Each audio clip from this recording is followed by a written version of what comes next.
আওয়ামী লীগ শব্দ উচ্চারণ করার মতো বুকের পাটা কারণ নাই। আসলে একদম এর পুঁতে ফেলা হবে ওই জায়গায়, কবর ছাড়া কুকুর দিয়ে মাংস খাওয়াই দেবে। ওনার সাহস থাকলে বাংলাদেশে আসুক, ওরা ডাইরেক্ট পাথর মারা ইট মারা মারবো। এগুলা লেডি ফেরাউন আর এই যেগুলা নতুন ফেরাউন আছে, নব্য ফেরাউন। উনি আসার কোনো সম্ভাবনা নেই। জনগণ প্রস্তুত আছে এবং জনগণ দিবে, সব জনগণ মিলে ওনাকে শাস্তি দেওয়া উচিত। উনি যা কষ্ট লাগে, বাচ্চাগুলা মনে হয় যে আমাদের সন্তানগুলা মনে হয় আমাদের কাছ থেকে চলে গেছে। জুলাই গণঅভ্যুত্থানের পর এই প্রথমবারের মতন ভার্চুয়াল কনফারেন্সে আসছেন শেখ হাসিনা এবং তার সঙ্গে রয়েছেন সাকিবুল হাসান এবং তার ছেলে অজিত জয়। তো এই আশাকে কেন্দ্র করে সাধারণ মানুষ, সাধারণ বাঙালি কিভাবে দেখছেন এবং কিভাবে নিচ্ছেন আমরা সেটা জানার চেষ্টা করব। ততক্ষণ আপনারা আমাদের সঙ্গেই থাকবেন। আরো আগে থেকেই বিভিন্ন রকমের বক্তব্য দিচ্ছে, দেওয়ার পরে নেতাকর্মী কিছু মাঠে নামার পরে একটু মায়ের খায়, জেলে যায়, এইভাবে করে মানে হাসিনা তো দেশের বাইরে আরামে আছে, কিন্তু দেশের মানুষ, তাদের কর্মীরা, তারা যদি নিজেরা একটু ভালোভাবে থাকতে চায়, থাকতে সে পছন্দ করতেছে না। এই জন্য সে শুধু তাদেরকে কষ্ট দেওয়ার জন্য এই কাজগুলো করতেছে। এটা আসলে সে আদৌ এই দেশে আসার মতো পরিস্থিতি নাই, কারণ জুলাই ইস্যুতে বা হাসিনার বিরোধী অবস্থানে এই দেশ একমত। মানে যাই হোক না কেন, সরকার দল, বিরোধী দল, যাই বলি না কেন, হাসিনার ইস্যু যখন আসবে তখন সবাই একমত এবং ঐক্যবদ্ধভাবে তাকে প্রতিহত করবে। এই ব্যাপারে কোনো ছাড় নাই। আওয়ামী লীগ তো নাই, আওয়ামী লীগ বলতে কি জিনিস, এই জিনিসটা কেউ বলতে সাউন্ড করতে পারে না এখন। তো সক্রিয় আর কি দেখবেন, এই শাহবাগে আওয়ামী লীগ কত কিছু করছে, কিন্তু এখানে আওয়ামী লীগ শব্দ উচ্চারণ করার মতো বুকের পাটা কারণ নাই। তো এখানে এসে কিছু করবে, এটা অস্বাভাবিক। যে শিবির নিষিদ্ধ ছিল, সেই শিবিরের আজকে যে প্রোগ্রাম, এই বিশাল একটা আয়োজন দেখতেছি আমরা। তো এরকম একটা জায়গায় যেখানে শিবির নিষিদ্ধ থাকার পরেও, নিষিদ্ধ করার পরে শিবিরকে দমায় রাখতে পারে নাই, সেখানে শিবির এরকম একটা মানে পত্রপল্লবে বিস্তৃত হয়ে গেছে। এইখানে মানে তারা এই দেশে এসে সুবিধা করতে পারবে, এটা কল্পনা করা যায় না। এখন বাস্তবতা কি হয়, যখন তারিখ হয় তখনই বোঝা যাবে আসলে কি ওনার সেই ধরনের সাহস আছে কিনা, সেই ধরনের ওনার যে এতগুলো মানুষকে হত্যা করার পরেও সেই ধরনের চেহারা ওনার আছে কিনা, যে এভাবে ভার্চুয়ালি এসে উনি কথা বলবে, সেটা আমরা তারিখ আসলেই বুঝবো, দেখবো আর কি। আর এখনো কোনো বাস্তবতা আমরা দেখতে পাচ্ছি না। আসলে এতগুলো মানুষকে অন্যায়ভাবে হত্যা করার পরে, মানুষের ভোটাধিকার হরণ করার পরেও এই ধরনের সক্রিয় আসার সম্ভাবনা আমরা দেখছি না। মানবতা বিরোধী অপরাধের ক্ষেত্রে তার মানে অলরেডি বিচারের রায় দেওয়া হয়েছে।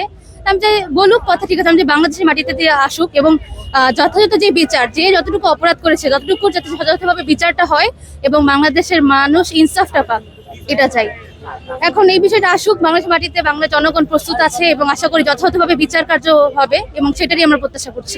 এমনিতে তো তিনি এমপি ছিলেন আওয়ামী লীগ সরকারের সময়, তো এখন সেক্ষেত্রে এটা আমাদের তো দেখার জানা নেই। এখন দেখা যাক কি তারা কি করতে চায় এবং বাংলাদেশের জনগণ, বর্তমান প্রজন্ম প্রস্তুত আছে। আশা করি সেই ক্ষেত্রে যথাযথ কিছু আমরা দেখতে পাবো। উনি খুবই একটা মানে আতঙ্কা ভাবে, যেভাবে লোকজন মনে করেন কি দেশে মারা গেছে, আমরা প্রবাসে ছিলাম, আমরা ওনার জন্য রেফারেন্স বন্ধ করে দিয়েছিলাম। এটার জন্য উনি অনেক কাহিনী করেছে। যাই হোক, কিছু আর বলতে চাই না। উনি যখন দেশ ছেড়ে, এই বাংলাদেশ ছেড়ে, এই মাতৃভূমি ছেড়ে উনি চলে গেছে, ওনাকে এই দেশে আসলে অবশ্যই ওনাকে মানে শাস্তি দেওয়া উচিত। এতটুকু ভাইয়া, জনগণ দিবে, সব জনগণ মিলে ওনাকে শাস্তি দেওয়া উচিত। উনি যা চিঙ্কিত করে গেছে, এগুলি কোনো মানবতা সৃষ্টিতা কোনো জায়গায় হয় না। বিশ্বের বহিতে উনি আতঙ্ক সৃষ্টি করে গেছে। যেভাবে মানুষজন মনে করেন মেরে কেটে খুন, এই যে কি ঘর করে আয়না ঘর, এগুলি দেখার মতো মনে করেন কি সত্যি কান্না আসে। এগুলি খুবই একটা দুঃখজনক ব্যাপার। যাই হোক, আমরা প্রবাসী ছিলাম, সো দেখেছি ওনার জন্য মনে করেন কি আমরা রেফারেন্স বন্ধ করে দিয়েছি। যাক, উনি গিয়েছে, আমরা এখন একটু শান্তি আছি। আল্লাহ তাআলা যেন আমার দেশটাকে আরো শান্তি করে।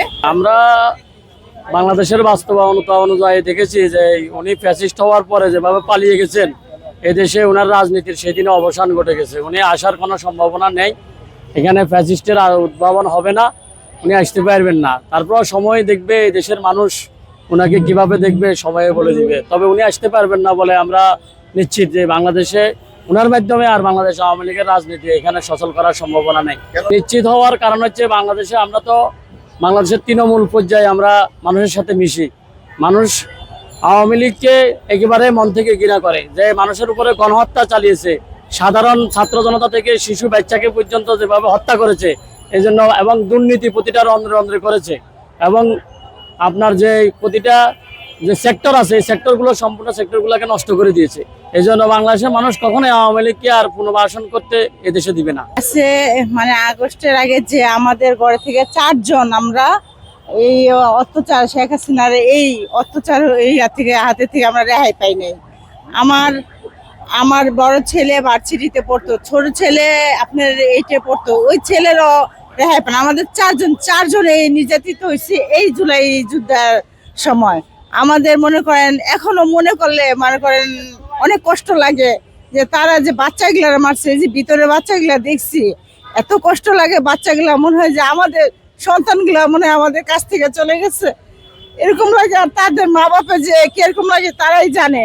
কিন্তু এই শেখ হাসিনা আসলে কিভাবে তার মায়েরা কিভাবে সহ্য করবে যে এই উনি আবার এদেশে আইসা আবার রাজনীতি করবে, এটা তো কোনোভাবে মেনে নেওয়া যায় না। কারণ সাধারণ মানুষও মেনে নিতে পারবে না তাদের সন্তানরা কিভাবে কষ্ট করে নির্যাতিত ভাবে মারা গেছে। আর একজনের সন্তান এমন আছে, একজনের সন্তান মানে একটাই সন্তান, সে একটা সন্তানও চলে গেছে, তার বেঁচে থাকা কোনো মানে এই দেশের থেকে আর বেঁচে থাকা মনে হয় ইচ্ছেই নাই। শেখ হাসিনা আসবে মনে হচ্ছে, ধরুন শেখ হাসিনা বিগত 16 বছর যদি মানে যে কাজ করছে, উনি যদি ভালো করতো তাহলে উনি তো ফলাইতো না। উনি তো এলে দেশের জন্য মানুষের জন্য ভালোভাবে কাজ করতো। আর দেশে যে আন্দোলন হয়েছে, মানুষ মারছে, খুন করছে, হত্যা করছে, এই জন্য উনি যা দেশের মানুষের চায় না, উনি পলিয়ে গেছে। এখন উনি যদি আবার আসতে চায় তাহলে ওনার কপালে আবার এই বুক আছে, আবার উনি এবার পলানো, আবার দেশের জনগণ ওরা ডাইরেক্ট পাথর মেরে ইট মেরে মারবো। দেশের মানুষের মনে করেন ওই বিচার কোর্টে করা লাগবে না, আদালতে করবে না, দেশের জনগণের প্রকাশে বিচার করবে। আমরাও চাই প্রকাশে বিচার হোক, এটাই চাই আমরা, আর কিছু না। যে জনগণ এই জনগণরা মেনে নিবে না, সেটা মানবে না। উনি যদি এখানে আসে একটা বাংলাদেশে বিশৃঙ্খলা সৃষ্টি হবে, বাংলাদেশের মানুষ শান্তি পাবে না, এটাই আমার বক্তব্য। কিন্তু উনি জুলাইয়ে অনেক রক্তাক্ত হয়েছে, অনেক খুন খারাপি, বিভিন্ন ধরনের সমস্যা হয়েছে, এই জন্য খুবই দুঃখজনক ব্যাপার এটা। সে আস্তে আস্তে এই দেশে আসলে তার মানে আসার মতো তার মানে অবস্থান নাই আর কি। তো সে যা ভাবছে এটা আসলে দেশের একটা নতুন আর একটা ষড়যন্ত্রের একটা জাল বুনছে সে। সক্রিয়ভাবে নামবে আসলে এখন এই পরিস্থিতি তাদের নাই। এটা এমনি একটা তারা প্রবন্ধ ছড়াইতেছে আর কি, যে আমরা সক্রিয়ভাবে নামার একটা মানে চেষ্টা করবো আর কি। বাংলাদেশে পা রাখলেই নাকি ওনাকে গ্রেফতার করা হবে। তো আমার মনে হয় যে ওনার আসলে আসা উচিত বাংলাদেশে, এবং ওনার শাস্তি পাওয়া উচিত। ওনার ভার্চুয়ালি থেকে এভাবে গোপনে থেকে এরকম করা উচিত না। তো উনি দূরে থেকে কেন কথা বলতেছে? ওনার সাহস থাকলে বাংলাদেশে আসুক এবং আমাদেরকে মুখোমুখি করুক, ফেস করুক আমাদেরকে। দীর্ঘ 17 বছরের বা 16 বছরের যে ফ্যাসিস্ট শেখ হাসিনা দেশে আসার জন্য যেই বার্তা দিয়েছে, এই বার্তা নিঃসন্দেহে আমাদের জন্য আনন্দদায়ক আমি মনে করি। কারণ হলো আমরা তো চাই সে আসুক দেশে, আর সে আসার সাথে সাথে বাংলাদেশের আইন আদালত সবকিছু অনুযায়ী তাকে গ্রেপ্তার করা হবে এবং তার প্রাপ্ত শাস্তি তাকে দেওয়া হবে। সেই হিসাবে আমরা চাই সে আসুক। আমরা বাংলাদেশের আপামর জনতা চাই সে দেশে আসুক এবং সে শাস্তির সম্মুখীন হোক। কিন্তু সে যেই টোনে কথা বলছে এবং যেই ভয়েসে কথা বলতে চাচ্ছে যে সে বুক ফুলিয়ে আসবে এবং আত্মসমর্পণ করবে, আশা করি বাংলাদেশের আইন আদালতে সেই সুযোগ নাই। তাকে খুব শীঘ্রই সে দেশে ঢোকার সাথে সাথেই তাকে গ্রেপ্তার করা হবে এবং তার প্রাপ্য শাস্তি তাকে নিশ্চিত মৃত্যুদণ্ড কার্যকর করা হোক, এটা আমাদের আশা। যদি আবারও মাঠে নামার সুযোগ নাই আমার জানা মতে, বাংলাদেশের আপামর জনতা সেটাকে অবশ্যই বাধা দিবে। আমাদের সকলেরই আপত্তি আছে এই দলটির ব্যাপারে, কারণ এই দলটি দীর্ঘ 17 বছর দেশটাকে তছনছ করে দিয়েছে।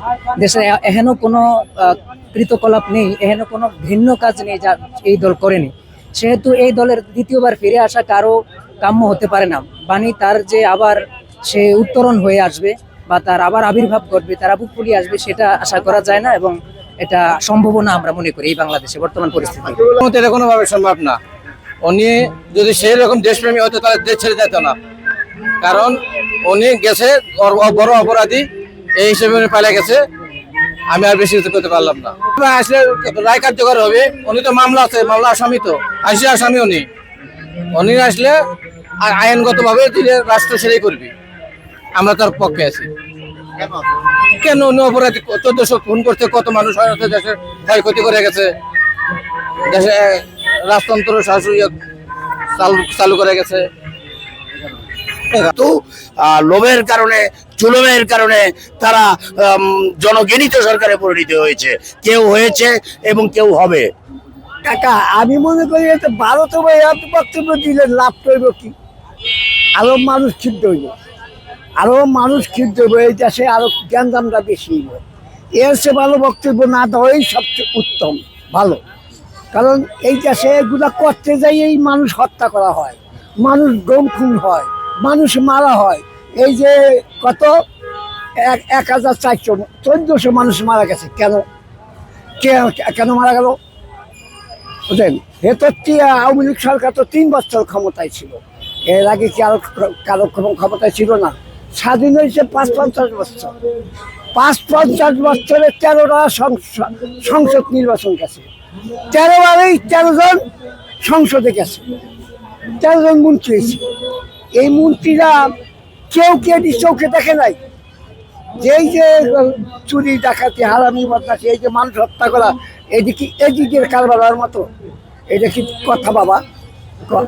এই যে জুলাই যোদ্ধা করেছে, আমি যদি তোরে প্রশ্ন করি তুই আমার দপ্তর দিবি কি? আমি যদি তোরে প্রশ্ন করি তুই কি জবাব দিবি? 2023-এ আমি